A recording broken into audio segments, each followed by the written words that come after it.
Commander, something you need? How's the ship going? How's the Normandy performing? Is she everything they said she'd be? She's the best ship in the fleet, if you've got a pilot who knows how to handle her. Balance isn't what you'd expect.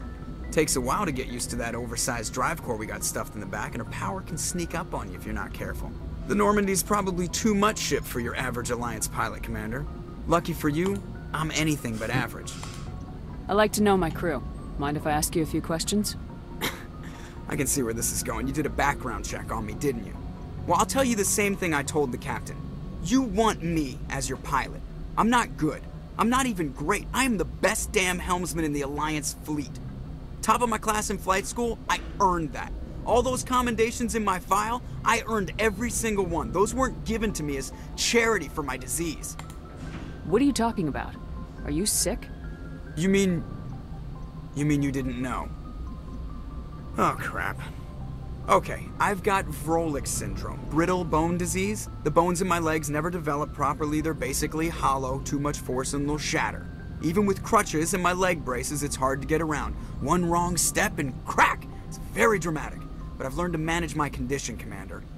Put the Normandy in my hands and I'll make her dance for you. Just don't ask me to get up and dance unless, you like the sound of snapping shin bones. Why does everyone call you Joker? It's a lot shorter than saying Alliance Flight Lieutenant Jeff Moreau. Plus, I love to make little children laugh. Right. I was just thinking how much you remind me of Santa Claus. Look, I didn't pick the name. One of the instructors in flight school used to bug me about never smiling. She started calling me Joker, and it stuck. Why didn't you ever smile? Hey, I worked my ass off in flight school, Commander. The world's not gonna hand you anything if you go around grinning like an idiot. By the end of the year, I was the best pilot in the academy, even better than the instructors, and everybody knew it. They'd all got their asses kicked by the sickly kid with the creaky little legs. One guess who was smiling at graduation? Alright. I have to go. See ya, Joker. Alright, see ya. Slayer. Okay. People working. Oh. Awesome. Navigator, how are you doing? Or maybe not. No? Nope. No. Doesn't seem to want to talk.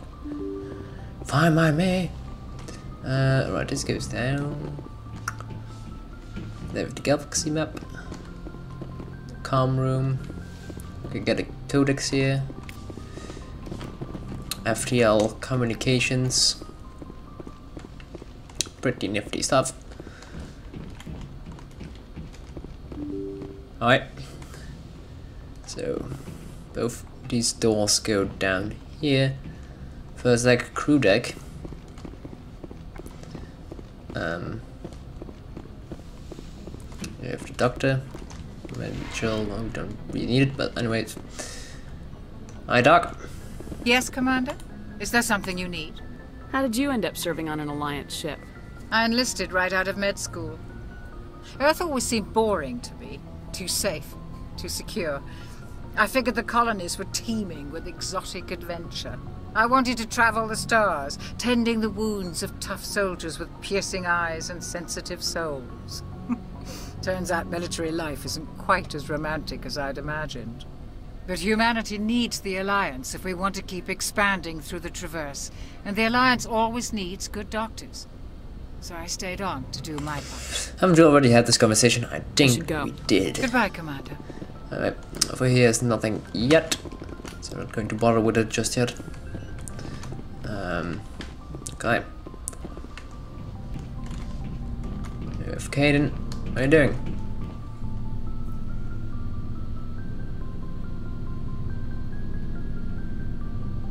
Anything you need, Commander? Just trying to get a sense of where the crew's at. Thoughts? I've wasted enough of your time for now, Commander. We'll have time for personal debriefings later. Okay. If that's how you want to be, like, right. What's your opinion on the last mission? I don't see how we could have done things any better. At least not without getting to Eden Prime sooner. And we were on the scene faster than any other Alliance ship could have been. We'll talk another time, Lieutenant. Okay, Caden doesn't have anything to say just yet. I think there's a codex here. Yeah, one of the sleeper pods. Grab that one. And good to go. Here's our personal chamber. Personnel manual. Nothing much going around here. Can dance on the bed for a bit. Whee! Okay.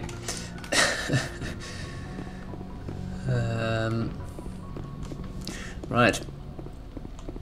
So far for the crew place. Whatever. Let's go down to the vehicle bay and the engine room. I have a few new comrades down here. Okay, we'll talk to you soon. Garrus. Thanks for bringing me on board, Commander. I knew working with the Spectre would be better than life at CSEC. Have you worked with the Spectre before? Well, no, but I know what they're like. Spectres make their own rules. You're free to handle things your way. At CSEC, you're buried by rules. The damn bureaucrats are always on your back. For the most part, the rules are there for a reason. Maybe. But sometimes it feels like the rules are only there to stop me from doing my work. If I'm trying to take down a suspect, it shouldn't matter how I do it, as long as I do it. But CSEC wants it done their way. Protocol and procedure come first. That's why I left. So you just quit because you didn't like the way they do things? There's more to it than that. It didn't start out bad, but as I rose in ranks, I got saddled with more and more red tape. CSEC's handling of Saren was typical. I just couldn't take it anymore.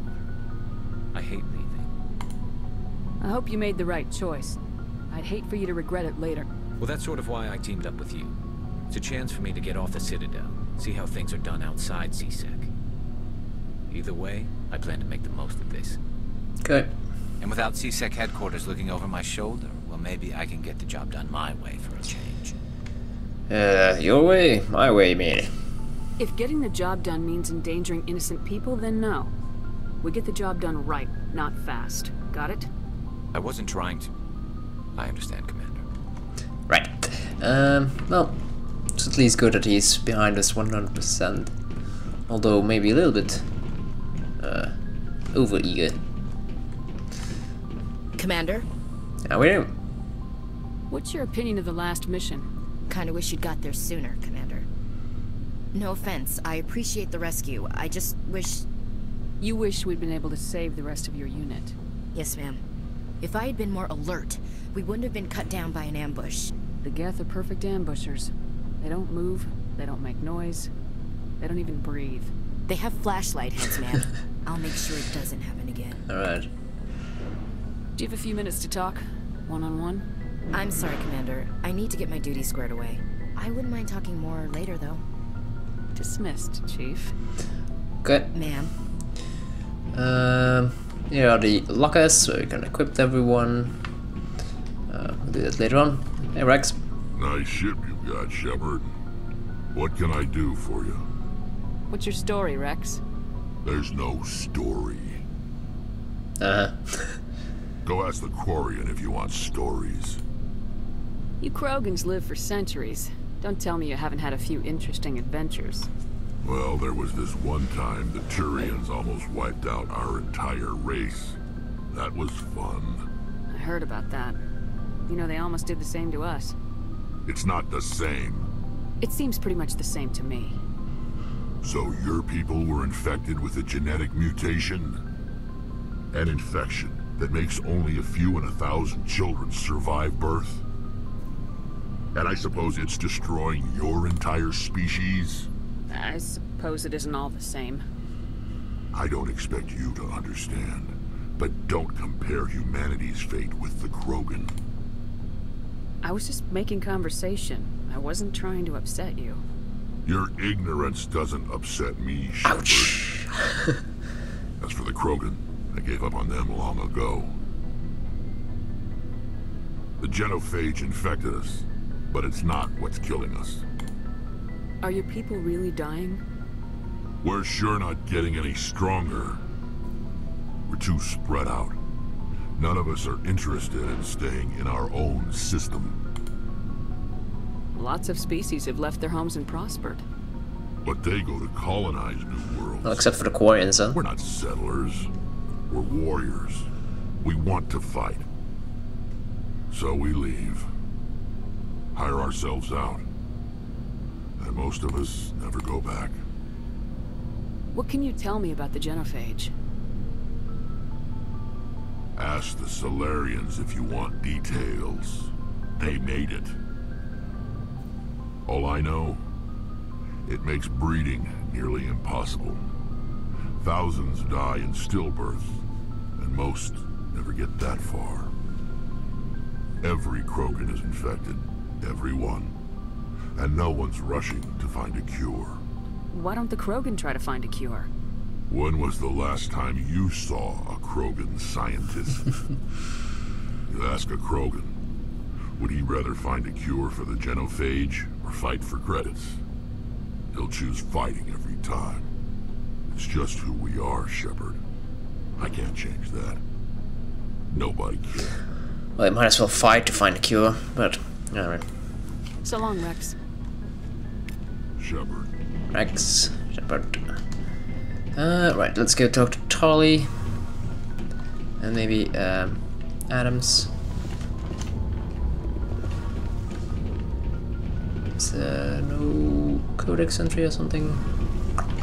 Yeah, nope. Oh, wait, nope. Wait. Yeah, there we go. Element 0 core. Codex.